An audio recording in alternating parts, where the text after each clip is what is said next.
Fitness back at it after a hiatus. It's been 2 weeks since I've been back from my cruise. I totally went crazy on the cruise in terms of my eating, which I'm totally okay with. Um, it's the first break I've had in some time. Um, that was like guilt free, stress free, going away without a care in the world. Um, and with a cruise, it is buffet 24/7. So I don't know what I came back with. I don't know what my weight was when I came back. I weighed myself the Thursday before I left. I left on a Saturday and I was 269.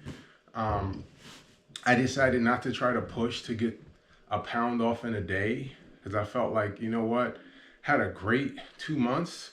I went from 295, I think it was, to 269 in about 8 weeks. So I said, you know what? I stayed under 269 for 270 for a second week. But then I went on the trip and like I said, I totally lost my mind.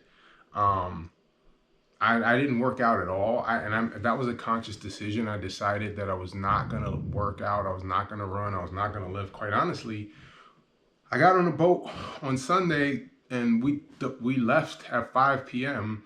We were all day on an island Monday, all day on an island Tuesday. We were at sea on Wednesday, then all day on an island Thursday, all day on an island Friday, and then a day at sea Saturday, and then we were docked on Sunday. And they were like, you ain't got to go home, but you got to get out of here by 7:30 a.m. on Sunday. So I was like, honestly, there's only 2 days where like I'm I'm like just stationary. So I just made a decision not to work out. I've picked it up in terms of my working out since then. I have been working around the clock, so that has definitely impacted. But I've gotten through all three body parts the 2 weeks. I'm actually about to. I did a good chest workout this past Tuesday. Wednesday, I had calls with. No, Tuesday, I had a call with our CFO from 6 to 7, so I couldn't go to the gym, but I did go Wednesday. I got a chest workout in. It's Friday. I'm about to hit arms. I'm gonna do um, 3 circuits, 4 sets apiece. So still 12 sets, but just a little less, back and forth with the changing of the exercises. I ran a mile this morning. I'm gonna hit um, chest and back tomorrow afternoon. I'm gonna run tomorrow morning, hit chest and back in the evening, afternoon about 4 o'clock, and then I'm gonna do legs and shoulders on Sunday, and then I'm gonna run on Monday. So I'm gonna get 4 lifting sessions in, and I'm gonna get 3 runs in this week. I only ran, I haven't run since Sunday. I ran Saturday and Sunday last week. Did not run during the week. I kind of consider my weeks to start Monday in terms of my fitness. And then honestly Saturday because I do my weigh-ins on Fridays. But I did weigh in. I do know my weight. But let me share with YouTube where I am after 2 weeks back from the cruise. So I was on my Garmin app this morning. There's my little run. I just wanted to break a sweat.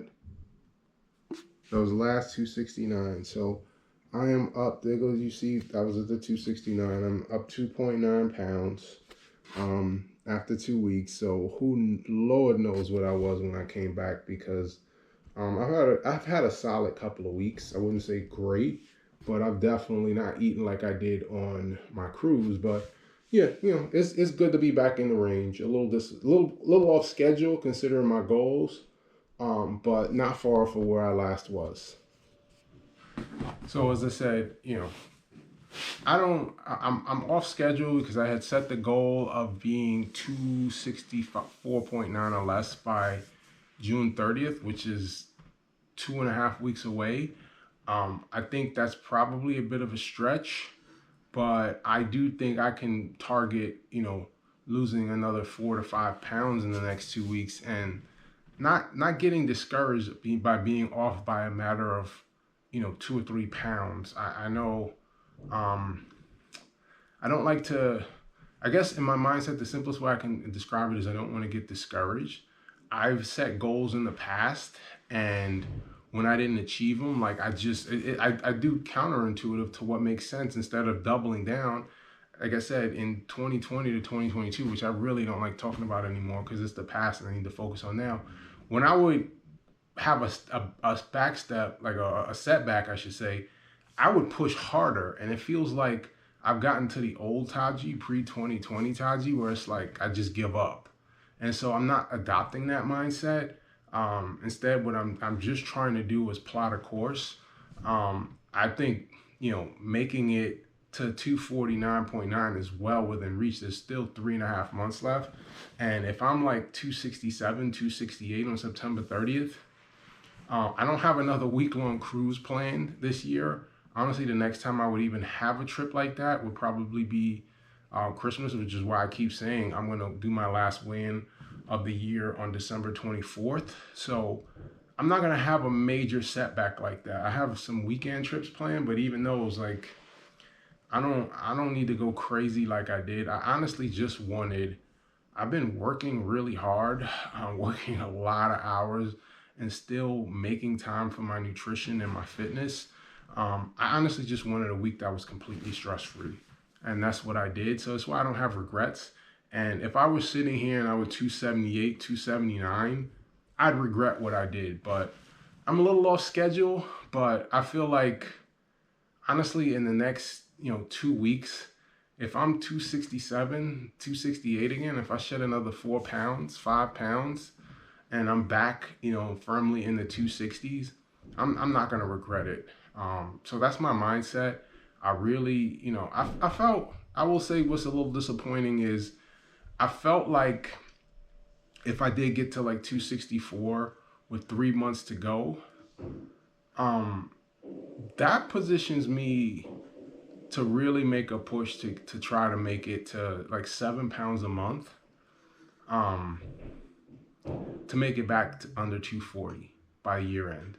But I keep saying if I finish the year at 249.9, and I was gonna say I was 300 when I over 300 when I came back from prison. I was still 295, 296 July 1st. If I lose 50 pounds in 6 months, like what do I have to be disappointed about? Nothing at all. The ultimate goal is to get under 220 by my 50th birthday. And so I'm trying to plot a makeable path, one that's challenging, but not impossible. And so I'm just trying to plot a path to making it under 220 for the first time since 1996. And in true Taji style, I'm trying to achieve the impossible. There are not many people 49 years old looking to get back into the shape they were in when they were teenagers playing basketball 6 days a week. But that's how I think. That's how I'm wired. And I'm not scared to put a goal out there and fail. I'm not afraid to fail at something. So that is the ultimate goal. And so that's why I don't want to get too caught up in the particulars. I just think mentally, it's important for me to break that 250 barrier. So I want to make the goal of next week coming in back in the 260s, 269.9. I don't care, but that's very doable. It's 2 pounds. And if I get 4 runs and 4 lifts in and eat clean in the next week with 2 40-hour fasts like I did this week, that's honestly, that's not hard at all. I've got some cleaning up to do with my nutrition. It's just been stressful with all the work that's been kind of cast upon me. Every day I've been working till like 9:30, 10, and it just seems like there's a never ending list of requests. And it just feels like there's never any breathing room. And so that stress is why I say I've snacked this week. As I mentioned in my office, we just have this whole wall of snacks. I keep forgetting to record it and take a picture of it. But like on Monday, on Tuesday, I had like 3 or 4 bags of just barbecue potato chips and things like that. Who knows, if I didn't have that, maybe I'd be sitting here at 270.9 instead of 271.9. Little things like that I've done throughout the week. I honestly had a very clean weekend. I had 2 cheat meals, which was planned, and I ate flawlessly the rest of the weekend. But I did stress eat Tuesday, Actually, correction, I did snack a lot on Sunday. I worked all day Sunday. I was at my desk at 8 a.m. I had a great Friday and Saturday. Sunday, I did a lot of snacking because I was stressed out, and I need to stop stress eating. That's a habit. It's not an excusable thing to do. So there are areas for me to tighten up and to cut back. And I've been drinking a lot of diet soda the last month. I went a year without drinking diet soda. When I left my daughter's nationals dance competition last year, June 2024, I did not have a diet soda. And we came back like June 29th, June 30th, whatever that Friday was before the week of the 4th of July. Um, I had a diet soda the day we left, and then the next time I had a diet soda was June of this year. And so it's like I drank it for a few weeks in like late June, early July, and then I stopped for a month, and then it's like early August, like I started drinking it every day. And the reason I stay off of it, if I could be disciplined and say I'm gonna have one at lunch and one at dinner, and that's all I drank, I'd have no problem with it. But I've been drinking 3 to 4 bottles of water a day like I'm supposed to, and it's I say 3 to 4 bottles because I have different size bottles. Some are 32 ounces and some are 24. I'm technically pushing to get a gallon of water in a day, but I've always had the habit of just counting the time I clear my bottles, and I've been doing 3 to 4 a day. But some of them are 24 ounces and some are 32 ounces. So I probably should just ditch the 24-ounce ones and get 32-ounce bottles so I'm consistent. But I've been doing that, but I've been having probably anywhere from 3 to 6 diet sodas a day. And that's just unacceptable. And that's why I always say if I can't control myself, then I just need to cut it out of my diet. So I will say I have about 4 left, 4 17-ounce bottles of Coke Zero and Diet Coke left. And after this weekend, I'm just getting off of it. And because I see in my head, it's calorie free and it has no sugar. So like I just, and certain diet places, certain sources I've seen, have said, oh, it doesn't count as sugar. You can drink it while you're fasting because it doesn't have an insulin response. But it's not just about insulin. It's acidic. It's gonna age my skin. It's really gonna age my skin, and it really messes up my digestive tract. It's just not good for my gut health. It's actually terrible for my gut health. It really kills a lot of the organisms that are in my intestines that digest my food.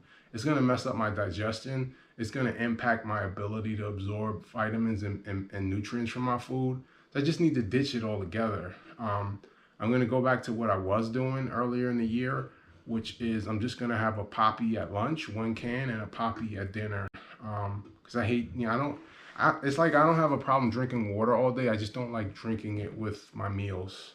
I don't know why. I just hate the way it tastes with my meals. But I've been rambling on, but I wanted to be open about where I am with my nutrition and just recognize that there's an opportunity to do better than I've done. I'm gonna have a clean weekend this weekend, and I'm gonna have 2 cheat meals. I'm gonna have one today, and then I'm having a fight party tomorrow.